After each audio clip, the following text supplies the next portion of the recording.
The Daily Wire's Ben Shapiro sat down with Dave Rubin, publicly addressing the controversy over conservative commentator Candace Owens' split from the Daily Wire. Can you at least talk to just sort of where it's at now? She's not with you. She's free. She's free to do whatever she wants to do, to be wherever she wants to be. So that's the first time I think that Shapiro has publicly addressed what happened, Jessica. Of course, Candace Owens was let go, fired, something to that effect. We don't really know who instigated the split, but it seemed like it was from the Daily Wire side. That seemed to be in response to Candace Owens talking about the war in Gaza and questioning why the United States is giving aid to Israel. She's also come into a little bit of a feud with Ben Shapiro over Christianity versus Judaism and this fight over whether saying Christ is king is anti-Semitic, a bunch of other weird online stuff. But the Daily Wire is taking a lot of heat for this separation from Candace Owens, including from conservatives and people on the right who are pointing out that there's a very anti-interventionist strain of the conservative movement now that was really brought out by former President Donald Trump, and it shouldn't be a reason to let someone go from a conservative media outlet because they decide to raise questions about the U.S.'s relationship with Israel.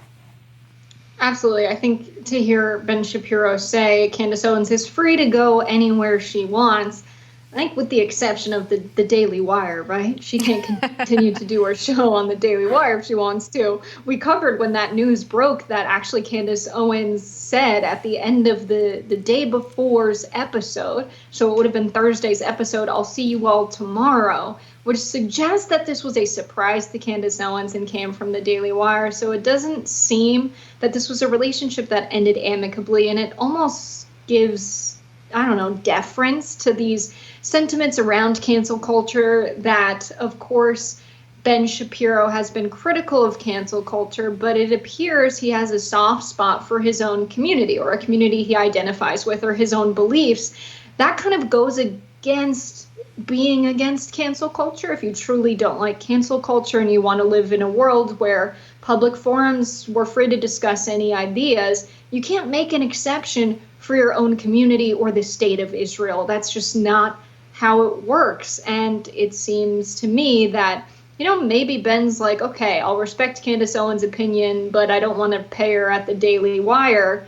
That would be fine if he didn't say, we have you at the Daily Wire and we're here to empower your opinion and say your beliefs. It seems to me that you get someone on board at a network, and if they go in a different direction from you, the main host, you kind of don't want them to be around anymore. Is it cancel culture? Is it just a difference of opinion? I'm kind of on the point of, sounds like she was fired, sounds like a cancellation to me, sounds like you canceled her show. Yeah, I tend to agree. I mean, elsewhere in this Dave Rubin interview, Ben Shapiro compared this to the idea that the Daily Wire would hire someone who was pro-abortion. And he says, we would never do that because there are certain opinions that we want to platform or certain perspectives that we want to platform because we feel like others are adequately addressed by the mainstream media. But the whole point of them bringing Candace on in the first place is that she was sort of a more independent voice who was not didn't come up as a conservative commentator, really made a movement from being somewhat progressive to becoming a conservative, has talked about that shift in her beliefs, and in some cases, because of that, doesn't always agree with what might be considered the typical conservative or Republican line on all issues. And that was something that viewers really appreciated about her, is that it seemed like she was trying to approach things independently and with an open mind and reaching her own conclusions on them.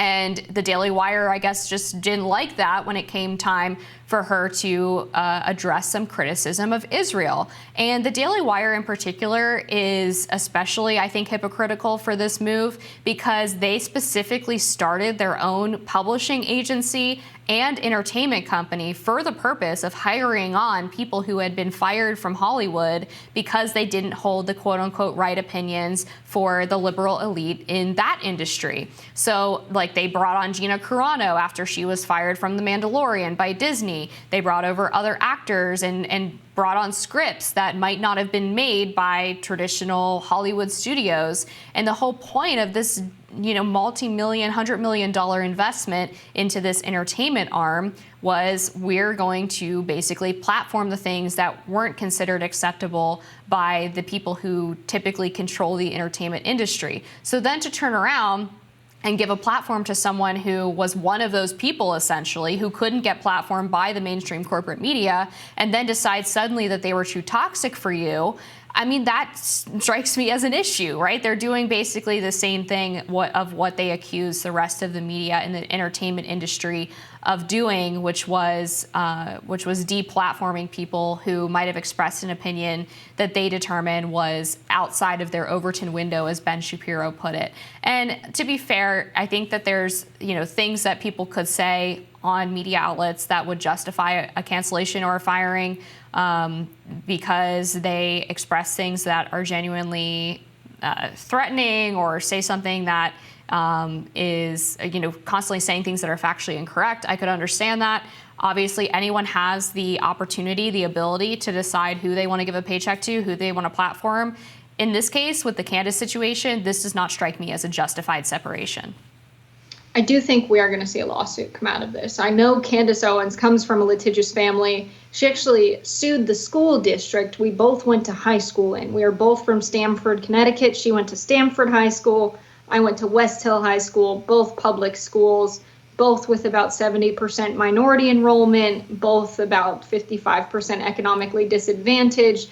But at the school she went to, she experienced racial discrimination. She sued the school district and ended up getting like a $3,700 settlement in a federal lawsuit.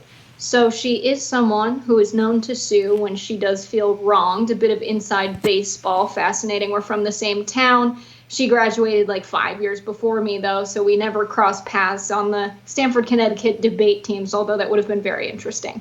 But I do think we are going to see some kind of lawsuit come out of this. Candace Owens has already taken to Twitter on a few occasions to point out when people have spread false statements about her being anti-Semitic. That does get into the realm of defamation when you're saying someone's said things that are anti-Semitic. They said she reposted something they believe to be anti-Semitic, and she said, no, I did not.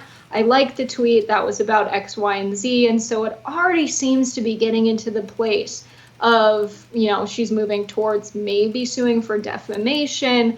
I don't know that this was a situation where the contract ended on bad terms. I do believe she did have a long-term contract with the Daily Wire. So very curious if she violated terms, if they reached an agreement there. But I really think there's going to be a lawsuit coming out of this, Amber. Yeah, that's a good point about what happened in high school. And that was how she ended up really getting involved in sort of the political realm. She started this company. It was called Social Autopsy.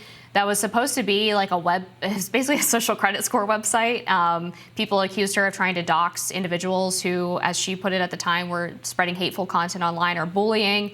And it was after that she sort of moved away and started to get into conservative politics, and then ended up making that famous video through her YouTube account, Red Pill Black, where she talked about leaving the Democratic Party and becoming a conservative. And so all of that really played into her sort of rise to fame as a conservative commentator and her transition from a progressive to a conservative.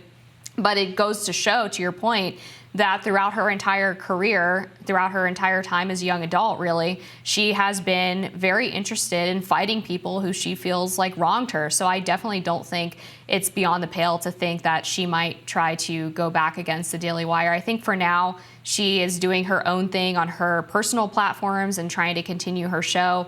I think it's also worth mentioning, by the way, that Jeremy Boring, who's the founder, or not the founder, but the current chair or president of Daily Wire, CEO rather, that's the right term, CEO of Daily Wire, said previously that they would not fire Candace, and then just a couple of months later they did. And so you have to ask what changed in that time period to have that massive transformation in terms of their posture towards one of their most popular and probably one of their biggest money-making commentators on their platform. Now, before we go, We do want to mention that Wall Street Journal reporter Evan Gersovich has been jailed in Russia for a year now for doing his job, and as Russia put it, committing a crime of spying when he was actually doing journalism.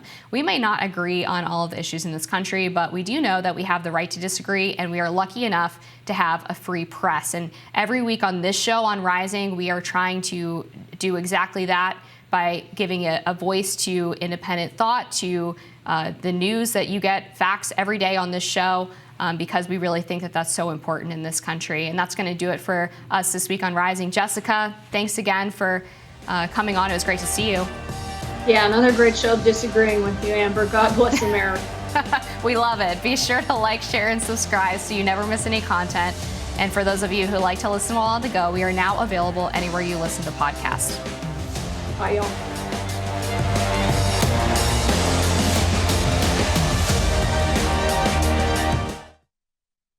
Thank you.